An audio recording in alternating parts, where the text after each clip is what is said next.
Salut Vincent. Salut Morgane. Merci beaucoup d'accepter cette petite interview. Bah, Claire, j'avais noté quelques questions chez moi à te poser. Alors dernièrement, on a été dire que tu chiais sur l'UPR à travers le reportage que tu as fait.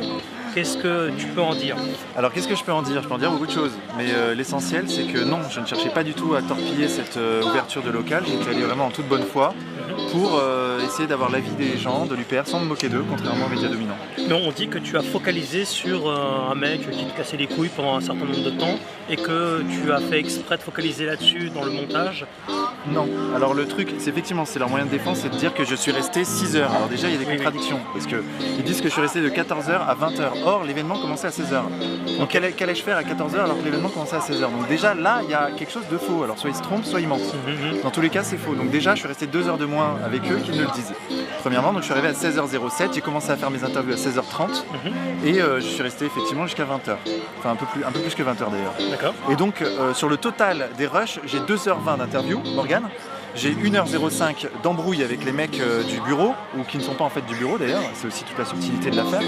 Et j'ai 35 minutes de discours d'Asselineau et 30 minutes de pause et de discussion avec des gens de l'UPR off qui d'ailleurs sont tous très sympathiques. D'accord. D'ailleurs on le voit très dans les interviews, dans ma posture, dans mes questions, dans ma façon de discuter avec les gens. À aucun moment je n'étais agressif, à aucun moment j'ai parlé de sujets litigieux, à aucun moment j'ai cherché de l'embrouille, au contraire, ils ne me laissent pas rentrer dans le local, je dis c'est pas grave, je rentre pas dans le local, je ne peux pas interviewer Asselineau, pas de problème, j'interviewe pas Asselineau, j'étais venu pour parler avec les gens. Bref, donc j'ai vraiment fait le reportage en toute bonne foi et à un moment donné effectivement il y a quelqu'un qui se présente à moi comme étant du bureau, qui en fait ne l'était pas ou alors il était suppléant et qui me demande d'arrêter de filmer parce qu'il y a des gens qui allaient se saouler dans la rue, des gens de l'UPR qui buvaient et qu'il fallait pas que je filme ça. Or j'estimais moi que j'avais pas assez encore d'interviews. En fait j'avais 16 interviews je crois, mais qui étaient assez longues et je me disais il m'en faut encore plus, faut que j'aille chercher plus de sujets que je posais.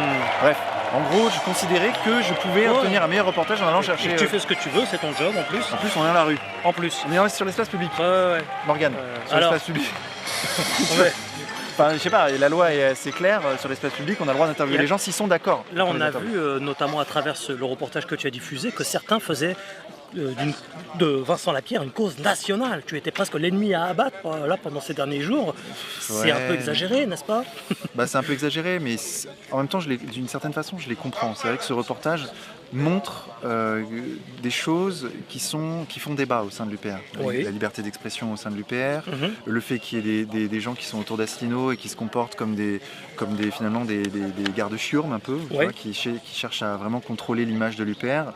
Or, franchement, honnêtement, les médias n'ont pas besoin de ça pour se moquer de l'UPR. On le voit très bien, à chaque fois qu'ils parlent d'Asselineau, c'est plus ou moins pour s'en moquer, pour le ridiculiser. C'est triste. C'est d'ailleurs pour ça que je suis allé faire un reportage, pour essayer de montrer un autre visage de l'UPR.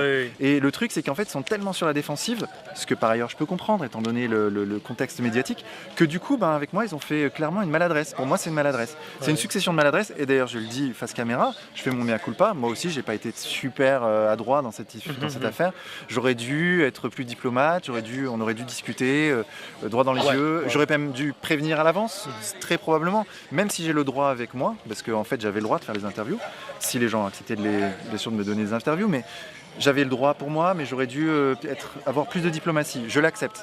Mais eux aussi, il faut qu'ils admettent qu'il y avait des erreurs de leur côté. Et du coup, à ce moment-là, c'est bon, on n'en parle plus. J'ai vu quand même qu'il y avait certains détracteurs chevronnés qui faisaient vraiment de ça une cause nationale. Pour eux, on sent que ça les tient à cœur. Je dirais que l'après-reportage correspond à ce que j'ai vécu dans le reportage. C'est-à-dire que au lieu de dire de façon assez subtile et peut-être plus honnête, on a été maladroit. On a été maladroit, on accepte nos torts, on va en discuter en interne et on va régler ça. Ils auraient dû dire ça en fait tout simplement et les gens auraient accepté ce genre cette excuse entre guillemets.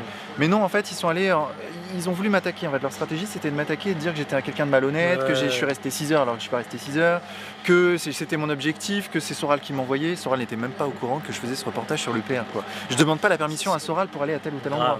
Est-ce que tu crois que le Rassemblement national est une alternative à ce gouvernement, une réelle alternative? Le Rassemblement, donc ce qui a succédé au Front National. C'est ça. Non, ça c'est une question déjà. Enfin, moi, je vois le Front National évoluer, donc avec le Rassemblement National, vers une direction qui, moi, ne me plaît pas du tout. D'accord. Tu vois. Déjà que j'étais un peu circonspect à l'égard du Front National ancien, donc maintenant, avec la nouvelle version, sans Philippot... Je te pose cette question-là parce qu'on dit que tu fais la promotion du Front National, c'est pour ça que je te pose cette question. Non, je ne fais pas le... non, pas du tout. Enfin, je n'ai pas, du moins, je considère que les gens sont suffisamment intelligents pour eux-mêmes décider pour qui ils vont voter. Ils n'ont pas besoin de maîtres ou de gens qui vont leur... Donc après, moi je fais des reportages, c'est vrai, dans le cadre des élections présidentielles entre Macron et Marine Le Pen, moi je le cache pas, hein, c'est une notoriété publique. Oui. J'aurais préféré que Marine Le Pen passe, bon c'est Macron qui est passé, je considère que c'est pas un bien pour la France, tu vois, mais je l'appelle pas à voter pour le Front National, les gens font ce qu'ils veulent. On dit de toi et de ER que vous êtes islamophile aussi. Qu'on est islamophile, oui, très bien, c'est les attaques classiques. Ouais, c'est vraiment de l'adversaire, toujours la même chose. On est baboucholâtres, on est islamophiles, on est pratiquement immigrationnistes, métissolâtres. Ouais, non, c'est sûr. Ça en fait des choses. Ça en fait des choses, finalement, on est d'extrême gauche ou d'extrême droite, du coup je comprends plus en fait. On en apprend sur internet des choses.